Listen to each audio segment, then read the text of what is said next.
The courtroom was tense, every whisper laced with anticipation, but all eyes were on Imani Rhodes, a poised black woman standing tall against a system designed to break her. Across from her, Officer Greg Lancer smirked, just drunk on authority, daring her to flinch. He saw her as just another black woman who didn't know her place. But Imani wasn't here to cower. She was here to expose the rot. When his brutal kick echoed through the courtroom, gasps filled the air. But she didn't fall. Want to see what happens when power meets resistance? Subscribe now, because this story is just getting started. They said the courtroom was neutral ground, but anyone with eyes could see the truth. It was a battleground. And today, standing in the middle of it, was Imani Rhodes, a black woman carved from steel and survival, daring to confront a system that had never seen her as equal. The fluorescent lights above cast a harsh, sterile glow, making every polished surface shine like it was mocking her, like it was covering up the filth buried deep in the woodwork. The gallery was packed, some leaning forward, eager to see her fail, others clutching hope in clenched fists. She wasn't just on trial. She was the trial. A living challenge to the unwritten rule that power never had to answer to those it stepped on. And across the room stood Officer Greg Lancer. Tall, broad, his jaw tight with resentment and confidence soaked in decades of unchecked authority. His badge gleamed like armor, but behind his smirk was a threat. He'd seen women like her before. Loud, smart, unapologetic. Women who didn't lower their voices. Women who didn't apologize for being. But he'd always known how to handle them. Break their pride. Twist the law. Walk away clean. Today, though, something was different. Imani wasn't backing down. Not when he sneered, not when he approached, not even when he stood just inches away, using his size, his status, and his smirk like weapons. "You people always think you can outsmart the system," he spat, voice thick with contempt. "Like you actually matter." But Imani didn't blink. She didn't step back. Her silence screamed louder than any protest. And that silence, it made him twitch, made him angry. Because silence, when not paired with fear, becomes defiance. And in front of a full courtroom, with cameras rolling and eyes burning into them, Greg Lancer snapped. Without warning, without hesitation, he kicked her, hard, violently, not to knock her down, but to humiliate her. Gasps shot through the courtroom like gunfire, chairs scraping, people shouting. The judge's gavel hammered, but it couldn't drown out the horror. Still, Imani didn't fall. She staggered, caught herself, straightened. And when she looked back at him, it wasn't pain in her eyes. It was fire. She knew. She knew she had just won something far bigger than a legal argument. That was when the doors opened, when every head turned, when the quiet stomp of boots on tile filled the room with a new kind of tension. A line of officers marched in, but not in support of Lancer. No. At the front was a black man with 3 bars on his shoulder and fury tucked behind his calm. His voice was like a blade as it sliced through the noise. "Officer Lancer, stand down." Greg laughed, dismissive. "Relax. I said stand down." The room froze. And then came the sentence no one expected. The sentence that shattered Greg's smirk into disbelief. "Meet your new commanding officer, Imani Rhodes." Greg paled. For the first time, his eyes blinked with uncertainty. That wasn't possible. That woman? That woman he kicked? That woman he ridiculed? His boss? His throat closed up like it had been handcuffed. He turned to her, desperate to find some explanation, some escape hatch. But when their eyes met again, all he saw was power. Real, undeniable, earned power. And that power was about to turn everything upside down. Over the next weeks, Greg Lancer's world collapsed like it was made of cards soaked in gasoline. Whispers in the precinct turned into full-blown conversations. The man once feared, once admired, was now the joke in every hallway. His past was no longer protected. Every complaint he'd silenced, every excessive force report he'd buried, every act of violence he'd denied, they were all being dug up by Imani. She didn't do it for revenge. She did it for justice. Cold, clear, meticulous justice. He begged for meetings. She gave him suspensions. He raised his voice. She raised the evidence. And when the indictment landed on his desk like a brick through a windshield, he could barely breathe. The media picked it up. Headlines exploded. Decorated officer faces indictment for brutality, misconduct. But behind every word was the quiet truth Lancer hated most. A black woman had brought him to his knees. One day, he stood in Imani's office, desperate to salvage something, anything. "You think this is justice?" he hissed. "This is revenge." Imani leaned forward, calm as ever, eyes like glass ready to crack. "No, Greg. This is accountability. Something you've avoided your whole life." His jaw clenched. "You don't know what it's like out there. You don't know what we go through." "I do," she said, voice soft but sharp. "But I never used that as a reason to brutalize people. You did. The silence after that was heavier than any sentence a judge could issue. Because Greg knew in that moment that he was no longer feared. He was seen, not as a hero, not as a protector, but as what he truly was. A man who thought his badge made him God. And now, he was just another name on a list, another example, another warning. The day he was stripped of his badge, he didn't cry. He didn't scream. He just walked out, every step echoing like a hollow drumbeat through a station that no longer respected him. No one stopped him. No one said goodbye. And as the doors closed behind him, he realized the most terrifying truth of all. The system he thought would always protect him had finally chosen to evolve. And leading that change was the woman he tried to destroy. Imani Rhodes didn't just survive. She rose. She stood. She rewrote the rules. And for every person watching, every voice silenced, every victim overlooked, she became a symbol that justice doesn't whisper anymore. It roars. The day Imani Rhodes walked into the police precinct as a newly promoted internal affairs investigator, she knew she was stepping into the lion's den. But she didn't expect the lions to be so ready to pounce. A black woman in a blue uniform with new authority, she was a threat from the moment her boots touched the floor. The whispers were immediate. Cold stares followed her every move, and every smile felt rehearsed, heavy with suspicion. Her job was to investigate misconduct, but the unspoken rule was clear. Stay quiet, don't dig too deep, protect your own. But Imani wasn't built that way.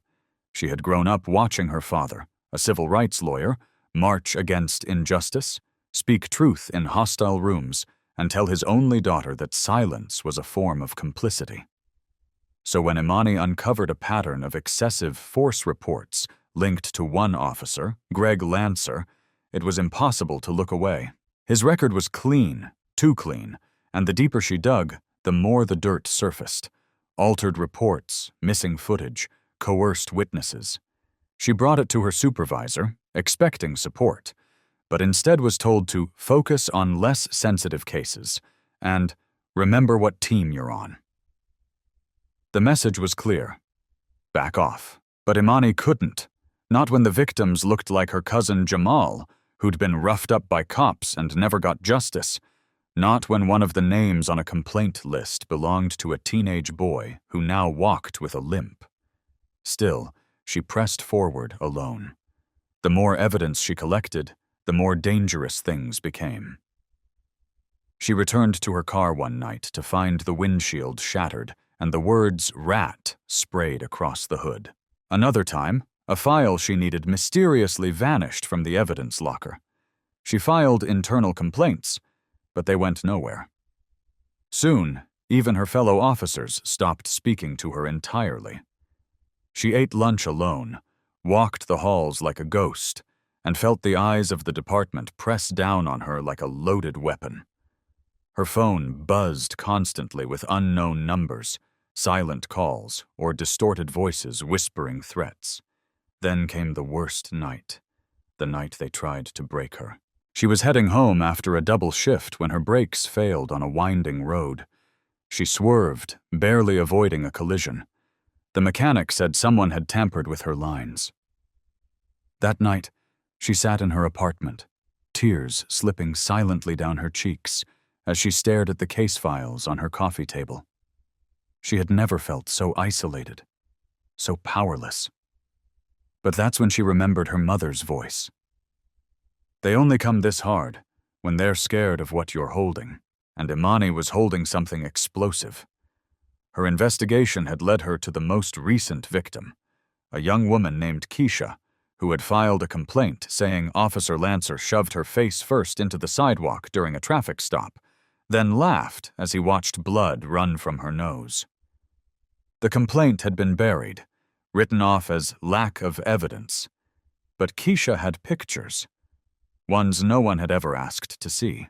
Imani went to her apartment, sat on her worn-out couch, and listened as Keisha cried, not because of the injury, but because no one had believed her. That night, Imani made a decision. She gathered every file, every photo, every buried complaint, and she walked straight into the precinct captain's office. The captain, a heavy-set man with a history of looking the other way, told her flatly, "If you submit this, it won't go the way you think." And it didn't. Within hours, she was removed from the case. The next morning, an anonymous email blasted through the department accusing Imani of falsifying records, leaking information, and conducting a personal witch hunt. Her badge was suspended pending review. She sat in her apartment, blinds drawn, stomach in knots, watching her name be dragged across local news. Her neighbors looked at her differently. She couldn't sleep, couldn't eat. She'd fought so hard to rise above, to prove she belonged in a uniform. But now, she was being made to look like the problem. And all she had done was try to protect the people the system had long ignored. Then came the call. A civil rights attorney who had followed the story reached out and asked Imani to testify in an upcoming hearing on police abuse.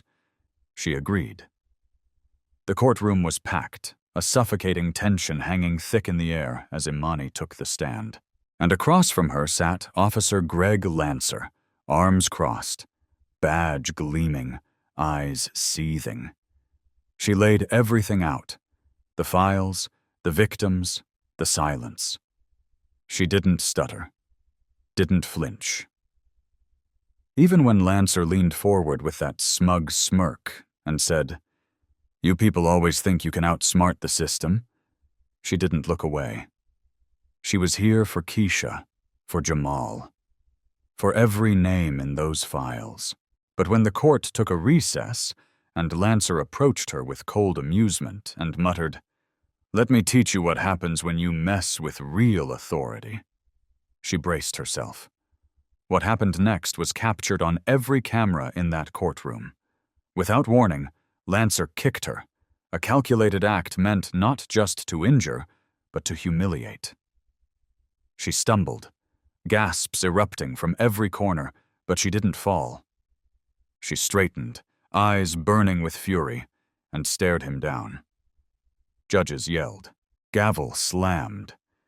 And in that moment, as she stood tall in front of the man who had tried to break her, something shifted. The courtroom doors flew open.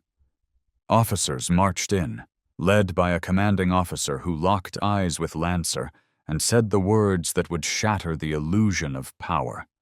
"Officer Lancer, meet your new boss, Imani Rhodes."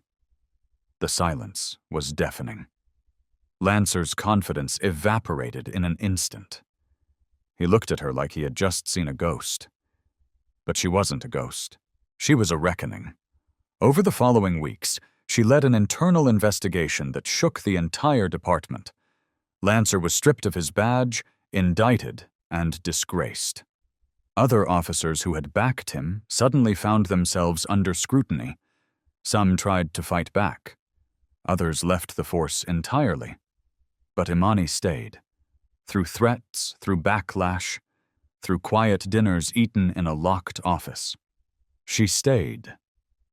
Because for the first time in her life, she wasn't fighting alone. The community rallied. Victims came forward. Her inbox flooded with letters from people saying, "You gave me hope." And still, the pain lingered. She woke from nightmares, flinched at loud noises, looked over her shoulder. Not because she was weak, but because trauma leaves echoes, and courage doesn't silence fear. It stands through it. The media tried to frame her as a hero, but she knew better. She was just a woman who had been knocked down, discredited, threatened, and chose to keep standing. She walked through halls where people once spat under their breath and now nodded with reluctant respect. But she didn't do it for respect. She did it so the next black woman who wore a badge wouldn't have to choose between her job and her dignity, so that no more names would vanish into sealed files. One day, she visited Keisha again. The bruises were gone, but the pain still sat in her eyes. They sat in silence for a while. Then Keisha whispered, "You made them listen." Imani didn't cry. She smiled, nodded, and then she said something she hadn't allowed herself to believe until that moment. "We're just getting started." So the next time someone tells you justice is blind, remember this: Imani Rhodes walked through hell wearing a badge and a target on her back. She lost friends, sleep, and the comfort of silence. But she gained something more powerful: the truth.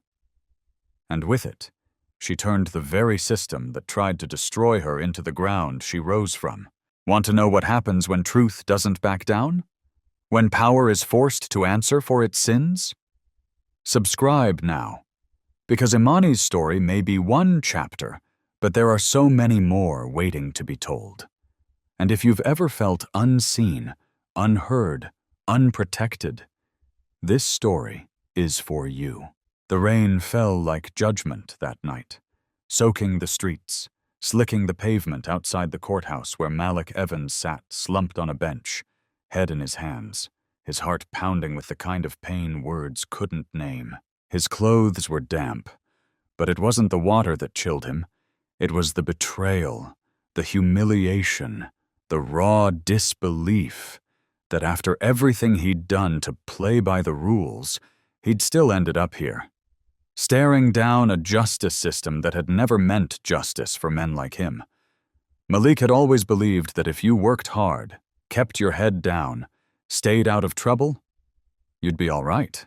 But that lie unraveled the moment he heard the officer call him boy, the moment he was thrown against the hood of his own car for fitting a description.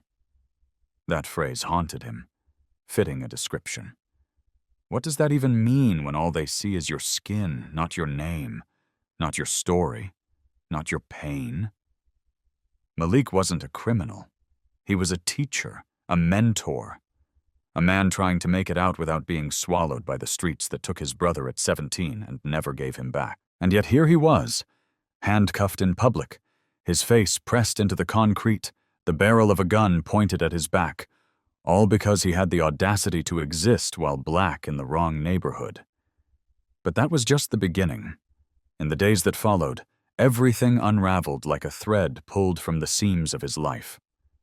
The footage, grainy, edited, manipulated, showed only what they wanted to show. Him resisting, him yelling, his face twisted in panic. But they didn't show the fear, the desperation, the way his hands trembled as he said over and over, "I didn't do anything." They didn't show how he pleaded for someone to check the license plate to prove it was his car, how he screamed for his daughter, watching from the sidewalk with tears streaming down her face. "It's okay, baby. Daddy's okay." They didn't show that part. And so the media did what they do. They turned him into a villain, a headline, a statistic. His job placed him on unpaid leave, pending investigation. His daughter's school called, asking if it was safe to have him around other children. Friends stopped texting. His landlord left a notice on his door. Malik tried to hold it together, but every night he sat on the edge of his bed, staring at the wall, trying not to cry, trying not to scream. He hadn't just been arrested, he'd been erased. Everything he had worked for reduced to a 30-second clip, and the weight of assumptions he couldn't outrun. But what broke him wasn't the arrest. It wasn't the trial looming like a shadow in the distance. It wasn't the whispers or the silence. It was the way his daughter looked at him now. The way she clung to her mother just a little tighter. The way she asked, "Daddy, are you going to jail like Uncle Ray?" He tried to smile. He tried to lie. But his voice cracked when he said, "No, baby. Daddy didn't do anything wrong." Because he wasn't sure if that still mattered. The law didn't care about truth. It cared about narrative, about order, about power. And Malik, he was a disruption to all of it. Still, he showed up to every hearing. Tie on, chin up, pride stitched into every step. Not because he believed the system would save him, but because he refused to let it break him. He refused to let them win without a fight. But that fight, it came with a price.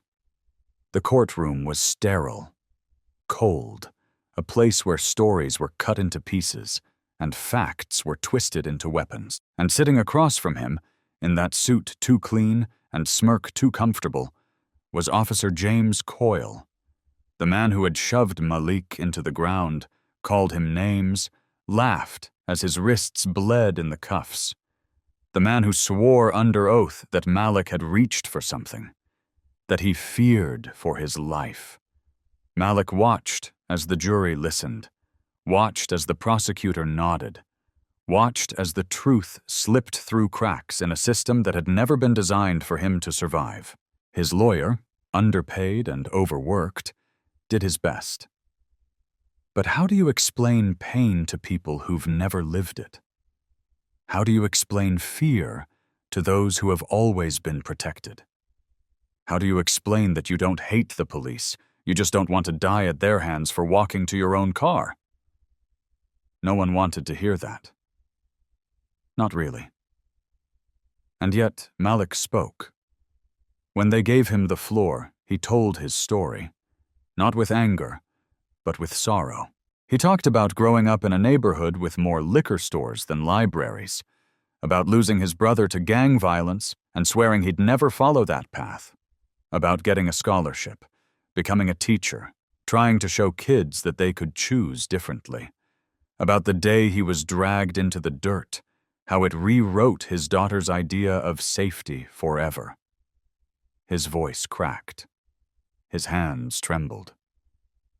And still, he spoke, because someone had to. And now, as the verdict neared, as social media boiled with hashtags and protests brewed outside the courthouse, Malik sat in that same rain-soaked suit, staring at the doors that might swing open to freedom, or close on him forever. He wasn't perfect. He had made mistakes. But this wasn't justice. This was punishment for being visible, for being proud, for daring to believe he belonged. He closed his eyes and thought of his daughter, of the kids he taught, of his mother who used to press her hand to his chest and pray, God, don't let them take my boy. He thought of all the men before him, all the names, all the silence. And then, in the quiet before the storm, he heard the verdict. Not guilty. The words landed like thunder, loud and slow and impossible. Gasps, shouts, a sob. His own. He didn't move at first. Couldn't.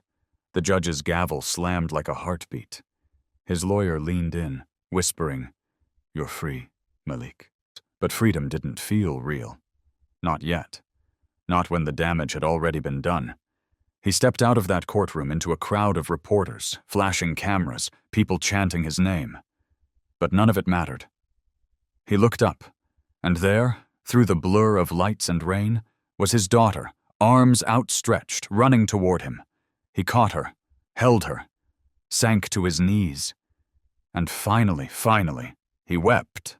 Not from weakness, from relief, from the weight that cracked and finally lifted. But even now, Malik knows this isn't the end. It's just one victory in a war that keeps finding new ways to be fought. He's back in the classroom now, back to tying ties and showing boys how to walk through the world with pride, even when the world tries to crush it. But the trauma lives in his bones. The fear doesn't vanish overnight. The healing, it's slow.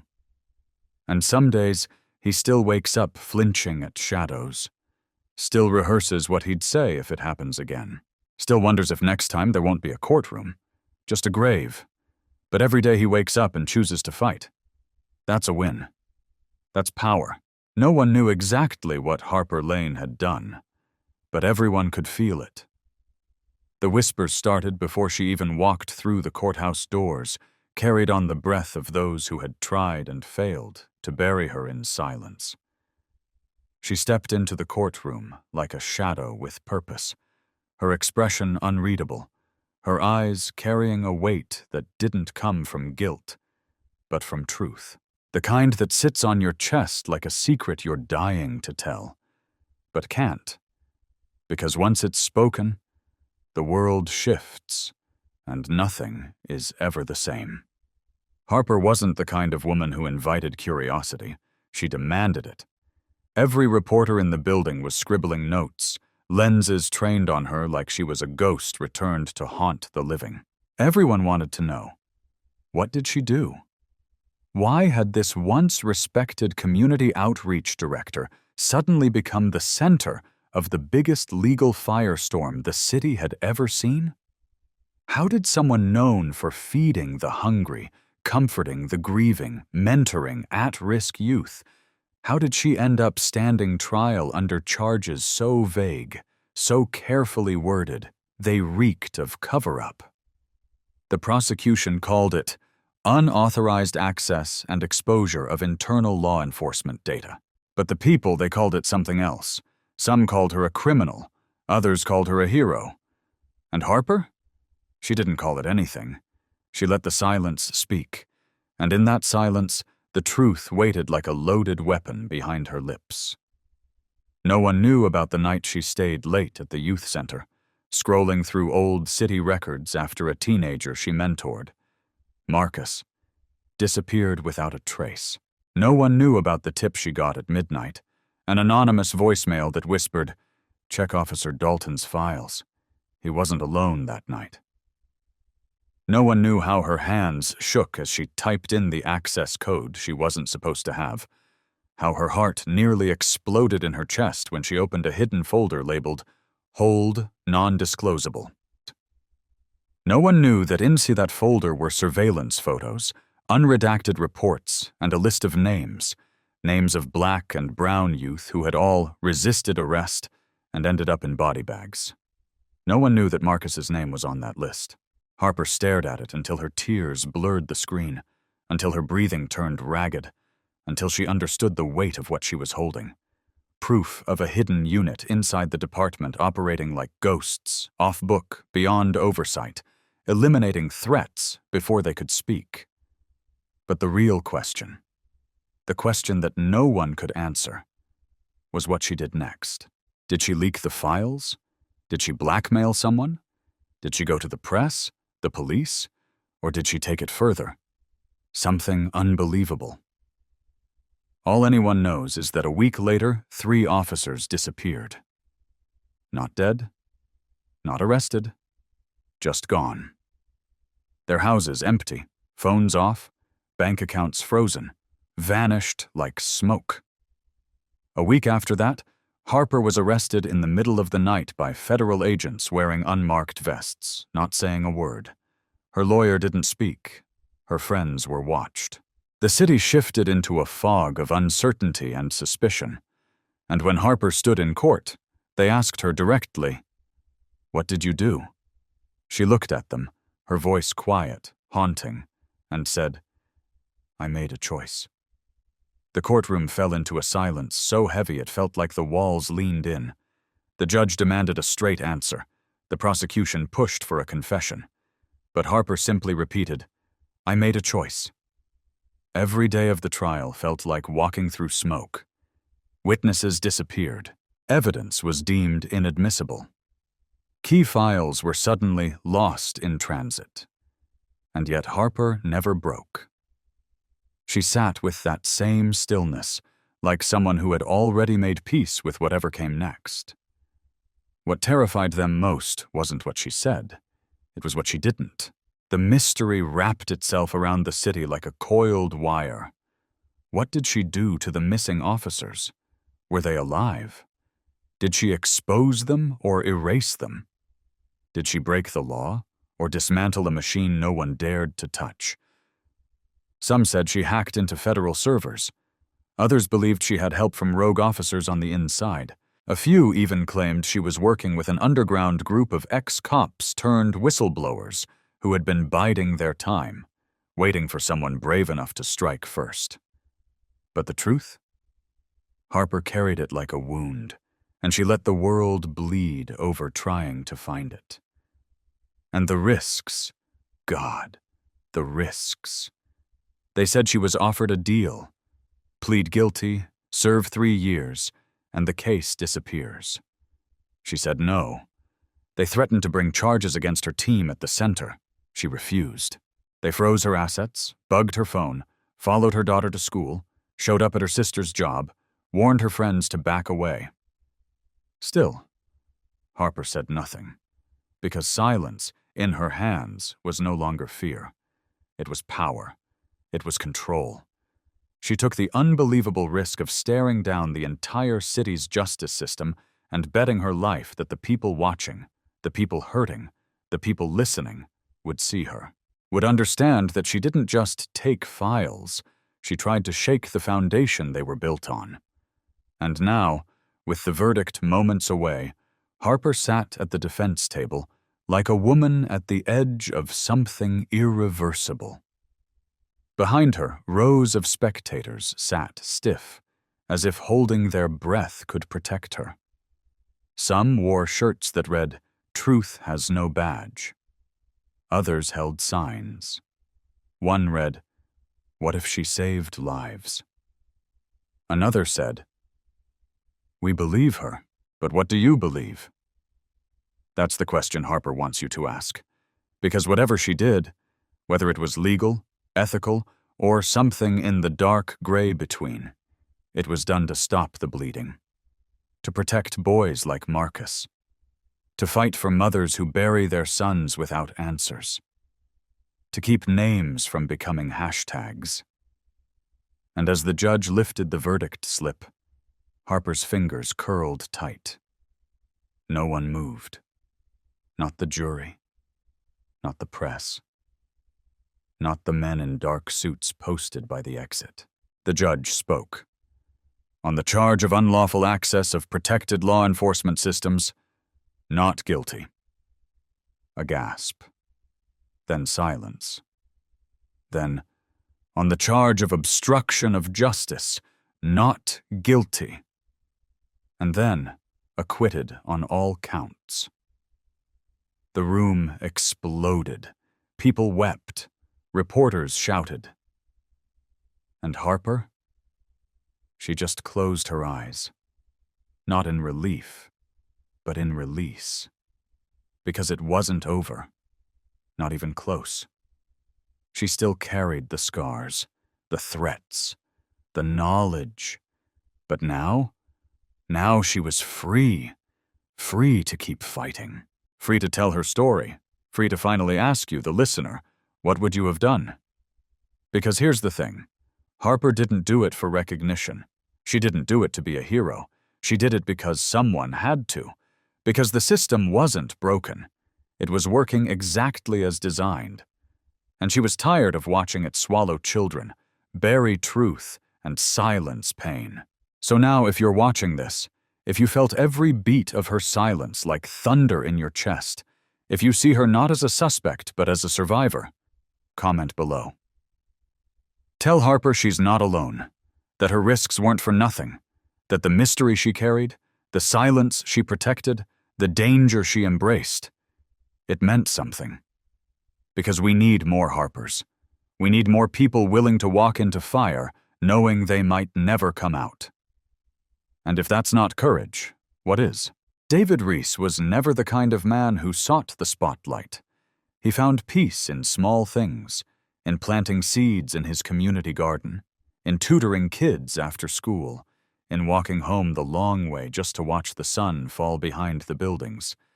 But life has a cruel habit of dragging quiet souls into chaos. And David? He was no exception. The first time he heard the words, "You're under investigation," his hands were deep in soil, helping a child bury sunflower seeds. He laughed, thinking it had to be a mistake. A misunderstanding. But it wasn't. That day began a storm that would rip through every corner of his life. One moment, he was the trusted community mentor, the calm voice in the room when tempers flared. The next, he was a suspect in a case that made no sense, accused of fraud, conspiracy, even aiding a known fugitive. The city he had devoted his life to suddenly looked at him through different eyes, cold, distant, unsure, and worst of all, no one asked for his side of the story. They assumed. And assumptions, when weaponized by authority, become devastating. At first, David tried to explain. He went to the precinct, voluntarily handed over records, emails, anything to clear his name. But every time he did, something else twisted against him. Files went missing. His statements were misfiled.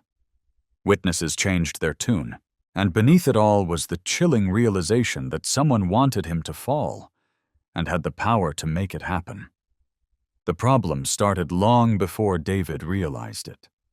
Months prior, he'd been working with a young man named Corey, a 17-year-old with 2 strikes already, and a third that would send him away for years. David had seen something in Corey that no one else did. Sharp intelligence, buried beneath years of hurt and survival.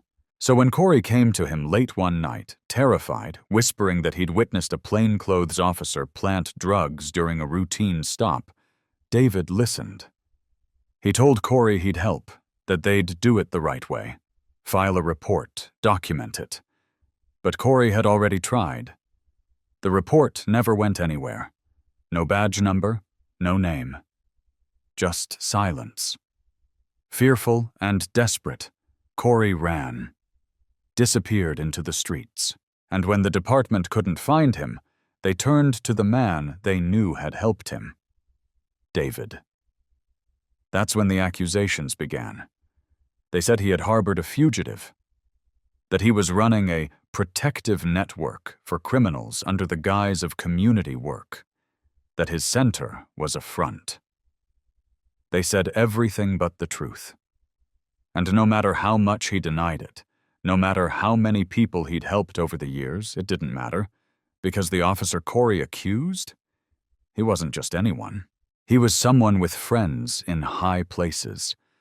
And those friends knew how to spin stories, how to bury evidence, how to make good men look like threats. David lost everything in a matter of weeks. The center shut down under pending review. Donations dried up. Parents stopped returning his calls. Children he used to mentor crossed the street to avoid him. And the most painful part? His own mother looked at him with doubt in her eyes. "Tell me you didn't, David," she whispered one night, the lines in her face etched deeper than he'd ever seen them. He had no words, only the dull ache of betrayal. But David didn't stop. Even with everything crashing down, he refused to let it end there. He began collecting his own evidence.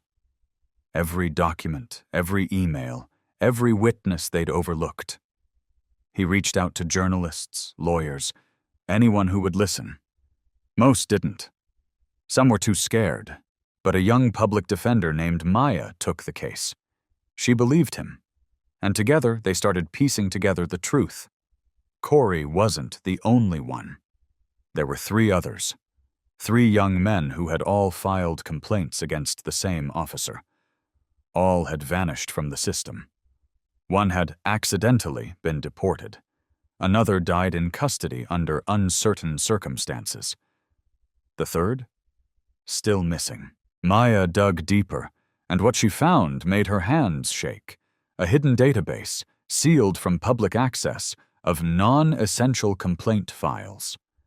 They were buried under layers of bureaucracy, labeled as internal matters. And in that list, David's name appeared too, next to the word "monitor closely." That was the moment he realized it had never been about Corey. It had been about control, about silencing the ones who asked too many questions. And David? He'd asked the biggest one of all. "What are you hiding?" The risks were overwhelming. He was followed home at night. His phone tapped. One evening his tires were slashed, and a note left on his windshield read, "Walk away while you still can." But David didn't, because giving up meant letting them win. And he couldn't let that happen, not with so many lives depending on whether truth would be heard. He took the files to the city's oversight committee, but they stalled, citing insufficient context. He went to the media, but his story was under legal review. Dead end after dead end. Until one night, Maya showed up at his apartment with a USB drive, her eyes wild with adrenaline. "We got it," she said. A whistleblower inside the department had risked everything to leak the full unedited file. Corey's case, the officer's disciplinary history, the scrubbed reports. All of it. It was proof. Real, undeniable, devastating proof. They submitted it the next morning. Within 72 hours, an emergency hearing was scheduled. The officer in question was placed on leave. And David? He was asked to testify. The courtroom was packed that day. Press, families, police officials, all waiting to hear the man they once believed was a criminal explain how he'd uncovered a system so broken it bent the truth to protect itself. David took the stand with hands shaking, voice quiet, but steady. He spoke of Corey, of trust, of betrayal, of how easy it is to erase someone if you control the narrative. He didn't cry until he mentioned the boy who'd died, how he should have done more, acted faster, protected him better. The room was silent, no one interrupted, and when he was done, he looked directly at the officer seated across the room and said, "You were never protecting us. You were protecting your power." The impact of his words couldn't be undone. The truth, once spoken, had a life of its own. A week later, charges were brought against the officer. An independent audit of all sealed complaints was ordered. And David? He was cleared of all wrongdoing. But even with vindication, the scars remained. His reputation slowly rebuilt, but the weight of what he had endured changed him. He still gardened, still mentored, but he no longer took peace for granted. Now, he fought for it every day. And Corey? He returned months later, safe, though shaken. David hugged him like a father would. No words, just tears. They had both survived something bigger than them, something meant to crush them. And yet they stood. Louise Carter was never supposed to survive this long. Not in the neighborhood where bullets echoed louder than laughter. Not in the system that punished truth and rewarded silence. Not in a world that saw her as fragile just because she was kind. But Louise had fire in her. The kind passed down from grandmothers who walked to work in worn shoes and never complained. Mothers who fed entire families with half-empty cabinets. Fathers who were stolen by the system but never forgotten. She had grown up knowing how the world moved and who it moved for. And still, she chose hope.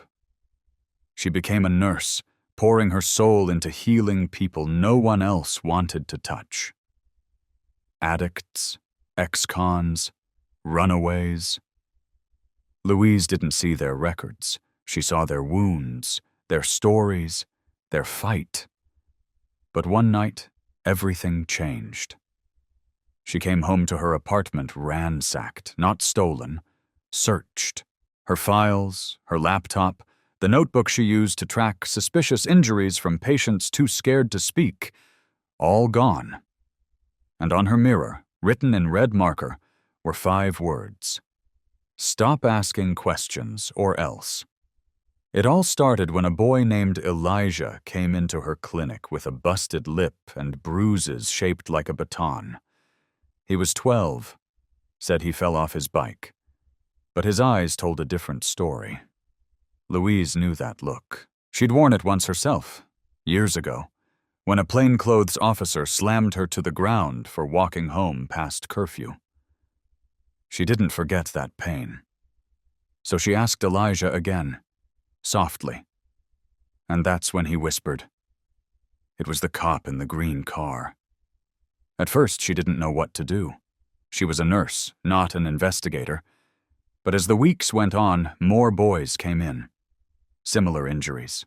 Same silence. And always the same phrase when she asked what happened. It was the cop in the green car. Louise started writing it down. Keeping notes. Names. Dates. Patterns. She reached out to her supervisor, who told her, "Let it go. This isn't our fight." She reached out to a local advocacy group. No response. She even tried to report it anonymously, but the complaint couldn't be verified. Then came the break-in. The warning. The fear. That's when she realized this went deeper than one cop. This was a cover-up, a pattern, and someone knew she was getting close. Someone. For weeks, Louise lived in terror. Every time she left work, she checked over her shoulder. Every night, she slept with her phone clutched to her chest. Her rent went unpaid. Her friends stopped calling, afraid of what being near her might mean. But still, she couldn't look away. Not when the boys kept coming. Not when she could feel the truth burning in her hands. She started to dig, carefully.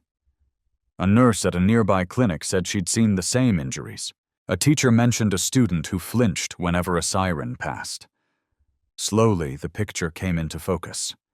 It wasn't just one officer. It was a unit. Unofficial. Off the books. Sent into low-income neighborhoods to keep the peace. But what they were doing wasn't peace. It was violence, unrecorded and unchecked.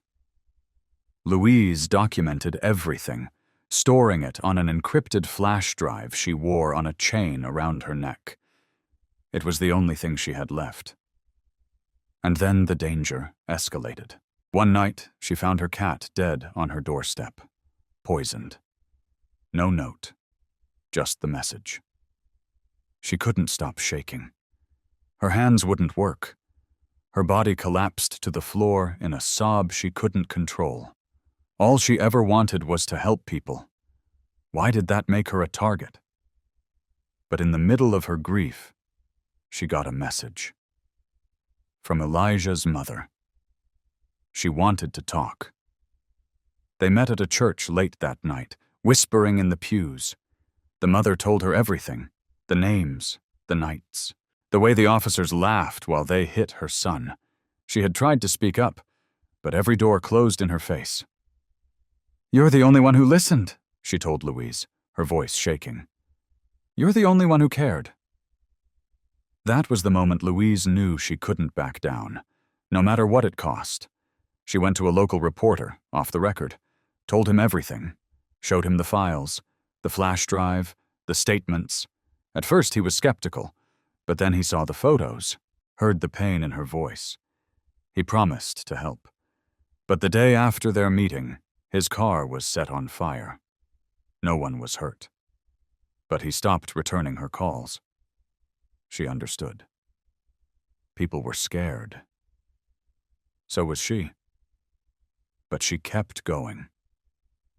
Alone. Until the day someone broke into her job and replaced the patient files with blank folders. That was the last straw. Louise packed her bag, walked straight into the city attorney's office, and demanded to speak to someone who wasn't afraid of the truth. She showed them everything, and when they asked if she'd be willing to testify, under her full name, she didn't hesitate. The trial was brutal. She was painted as unstable, as vindictive, as someone with a history of bias against police. They dug up everything, old tweets, family trouble, anything to discredit her. They even called her an overzealous nurse who got too involved.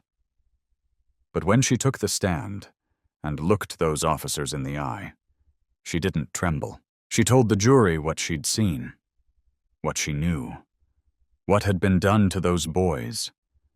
And when Elijah's mother testified too, crying as she described the night her son came home bleeding from his ribs, something shifted in the room. The lies cracked. The truth crawled out. It didn't end quickly. The officers weren't arrested overnight. But the investigation widened. More witnesses came forward, and finally, the unit was disbanded. Several officers were indicted. 2 pled guilty. Policies were rewritten. And Louise? She walked out of that courtroom exhausted, broken, and free. But victory came with a cost. She couldn't work at the clinic anymore. It was too dangerous. Her apartment had been vandalized. She'd lost friends, peace, sleep. But she had gained something far more powerful, a voice. And she used it. She started speaking at schools, at healing circles, at city halls. She told people not to give up. That even when the world closes in, even when you feel like screaming into a void, someone is listening. And sometimes that someone will fight beside you. In the end, Naomi Carter stood not as a survivor of injustice, but as a symbol of what happens when someone dares to rise, dares to endure, and dares to fight even when the system is built to silence her. The courtroom that once echoed with the sound of a gavel striking down her dignity now held nothing but the quiet weight of respect, earned not through power or politics, but through unwavering truth. The officer who had once humiliated her, kicked her, tried to shatter her in front of an entire courtroom. He was now gone, stripped of his badge, indicted, and remembered only as a cautionary tale. But Naomi? Naomi became a force. She didn't stop at justice for herself. She used that moment, that trauma, that pain, every bruise to her spirit, as fuel to lead a transformation no one saw coming. She restructured the department, created oversight committees made up of civilians and former victims of police overreach, opened investigations into buried complaints, and ensured that transparency wasn't just a buzzword, it became policy. But more than that, she made sure that every woman, every man, every young black child who had ever felt invisible, who had ever walked into a courtroom already judged would see her and know, you can win, you can. Her journey wasn't one of perfection, but of persistence. She cried in silence on nights when her own reflection triggered memories of that courtroom floor. She flinched at loud sounds for months. Her heart still raced when she saw officers in uniform, even though she now outranked most of them. She carried the weight of what she endured not because she couldn't let go, but because forgetting would dishonor the truth. And that's what Naomi Carter always stood for. The truth that power can corrupt, but it can also protect. That systems built to oppress can be torn down and rebuilt by the very people they tried to crush. That the law, when held accountable, can be a tool for justice instead of injustice. And that healing doesn't always look like forgetting. It looks like transforming pain into purpose. The city changed because she refused to give up. The whispers that once mocked her, doubted her, that said, she's just another woman with an attitude. Those whispers became echoes of regret. Former critics publicly apologized. Media outlets that once twisted her story came crawling back with offers of interviews, and she declined most of them because Naomi never wanted to be famous. She wanted to be effective. Her victory wasn't just for herself. It was for the ones who never made it to the courtroom, the ones whose stories ended on the street, the ones who will never have the chance to speak their truth, because someone silenced them before they could. Naomi carried them all with her, in every meeting, in every policy change, in every decision to fire someone who used their badge as a shield instead of a responsibility. And now, standing on a stage in front of a crowd of young people, Naomi looked out and saw what justice really meant. Not revenge, not punishment, change. She told them, your voice is your weapon, your story is your shield, and your survival? That's your legacy. And the room erupted. Not because she was powerful, but because she made them feel powerful. And maybe that's the real legacy of her story. Not what she endured, but what she inspired. If you're listening to this now, maybe you felt what Naomi felt. Misjudged, underestimated, cornered. Maybe someone tried to break your spirit, silence your voice, or convince you that justice just isn't for people like you. But let Naomi's story be proof. You matter. Your pain matters. Your fight matters. And even when the system tries to convince you that it's impossible, keep going anyway. Because justice isn't given, it's fought for. And healing doesn't mean pretending it didn't happen. It means refusing to let it define you. Let this story be your reminder. You don't have to be perfect to make a difference. You just have to stand up when it counts. You just have to keep walking, even when your legs tremble. Naomi Carter did. And because she did, a corrupt officer fell. A department changed. A city grew stronger. And thousands of people who once felt powerless now walk a little taller, speak a little louder, and believe a little more in the idea that maybe, just maybe, the system can be made to serve the people it was supposed to protect. And now, we want to hear from you. Drop a comment below if Naomi's story moved you. Let her know her fight wasn't in vain. Let her know you see her, not as a victim, but as a warrior, a reformer, a reminder of everything justice should be. Tap the like button to support stories like this, because these stories aren't just entertainment. They are evidence that truth still matters, that change is possible, that courage can echo louder than injustice, and most importantly, subscribe to this channel so you never miss a story that pushes the truth forward. There are more Naomis out there, more fighters, more voices, and we'll be telling their stories here, one by one, until the silence is broken for good. Because some stories aren't just stories, they're movements. Thank you for being part of this one. We'll see you in the next chapter.